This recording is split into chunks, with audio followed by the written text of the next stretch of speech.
Bonjour à tous, bienvenue sur Transition Vélo, j'espère que vous allez bien.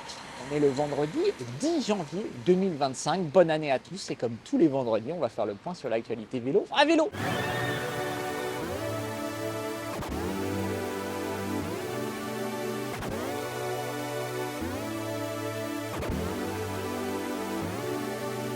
Alors avant de commencer, n'oubliez pas de vous abonner à la chaîne, dites à tous vos proches de vous abonner à la chaîne, on a toujours besoin de vous pour vous proposer toujours plus de contenu et de vidéos sur le vélo. On commence avec le kit d'électrification Bicon, kit qu'on a découvert récemment, qui n'est pas tout récent mais que nous on a découvert récemment. C'est un kit qui vient se fixer sur la cassette du vélo musculaire et qui permet d'électrifier le vélo. C'est un kit assez simple à mettre en place puisqu'il se monte et se démonte en quelques secondes. Voilà, à l'achat, on va choisir la taille du plus grand pignon de sa cassette arrière pour avoir le rotor correspondant. Il faudra acheter d'autres rotors si on veut utiliser le kit sur plusieurs vélos. Voilà, on va fixer ça et le moteur va entraîner directement la roue arrière sur la cassette. Le rendement est, selon le fabricant, très efficace. Le kit est fourni avec un capteur de couple qui va permettre d'ajuster finement l'assistance, notamment de maîtriser sa vitesse et d'avoir un pédalage beaucoup plus naturel. Là, il est également livré avec une batterie au format bidon qu'on va venir fixer sur le cadre à la place d'un bidon, sur le porte-bidon. Voilà, elle pèse 1,5 kg, elle fait 250 Wh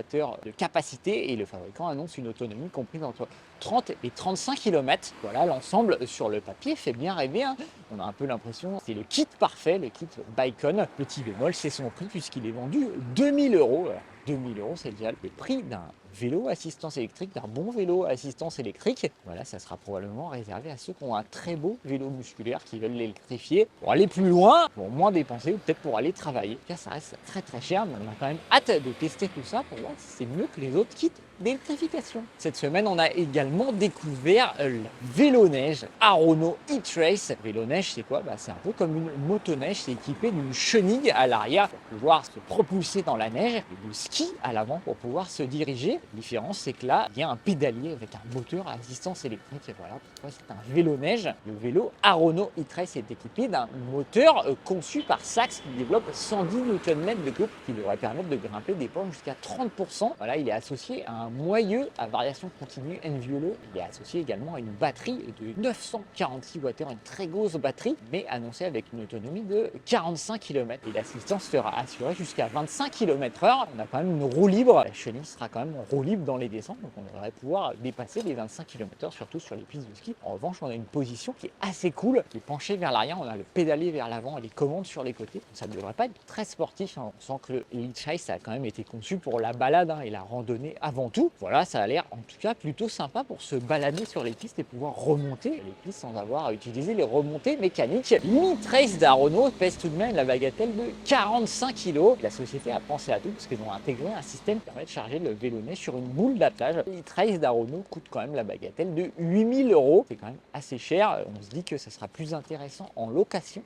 Mais on ne connaît pas encore les stations où on peut louer ce type de véhicule. DJI vient d'annoncer la disponibilité des premiers vélos équipés de l'impressionnant moteur Avinox en France. Il y a la commercialisation des premiers VTT tout suspendus de la marque AM-Flow. La marque AM-Flow est inconnue et pour cause, elle a été créée en 2023 et elle a été cofinancée par DJI. Pour l'instant, il n'y a aucun fabricant qui a annoncé de vélo équipé d'un moteur DJI, à part peut-être Forbidden qui travaille déjà sur un vélo, la marque canadienne. On rappelle que le moteur DJI Avinox développe 105 Nm de couple pour une puissance de 850 watts en crête et un poids de 2,52 kg. On a pu essayer le moteur DJI Avinox lors de l'Eurobike l'été dernier. On avait été bluffé par les performances, mais aussi par le silence de fonctionnement, puisque c'est un moteur qui est quand même très silencieux, et par la qualité de l'interface. On voit que DJI vient du monde des nouvelles technologies, qu'elle a déjà de l'expérience dans les interfaces utilisateurs, etc.